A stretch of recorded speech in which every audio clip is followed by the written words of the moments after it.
असम के एक छोटे से गांव में रातों रात लोगों के घरों से अनाज, पैसे और गहने गायब हो रहे थे।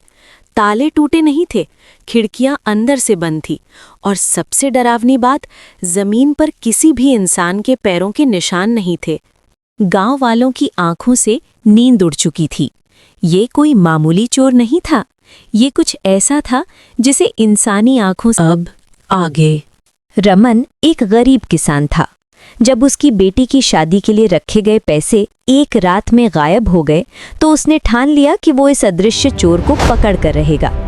अगली रात रमन अपने कमरे के एक अंधेरे कोने में धारदार कुल्हाड़ी लेकर छिप गया। रात के ठीक 2 बजे अचानक बंद दरवाजे के नीचे से धुएं जैसा कुछ अंदर आया। धीरे धीरे उस धुएं ने एक काली बौनी सी परछाई का रूप ले लिया। उसकी आंखें लाल अंगारों की तरह चमक रही थीं।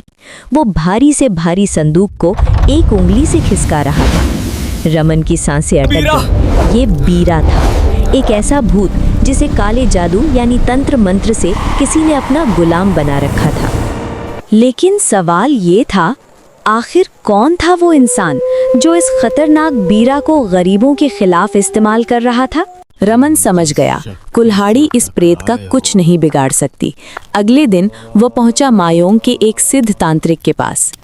सिद्ध तांत्रिक ने कहा कि तुम जिस शक्ति से टकराए हो वो साधारण प्रेत नहीं है। जब बीरा आए तो ये सरसों उस पर फेंक देना, वो अपने मालिक का नाम खुद बता देगा।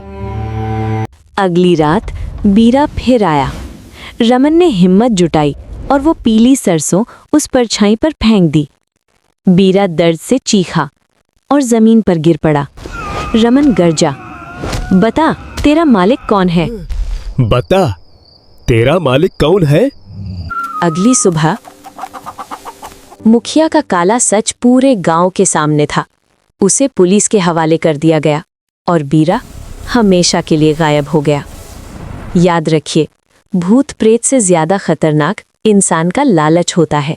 अंधविश्वास और लालच दोनों ही इंसानियत के सबसे बड़े दुश्मन हैं।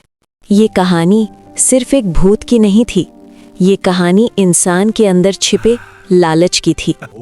याद रखिए, अंधविश्वास हमें कमजोर बनाता है और लालच हमें अंधा। समाज का असली खतरा वो नहीं जो डरावना दिखे, बल्कि वो है जो भरोसे का नकाब पहनकर धोखा दे।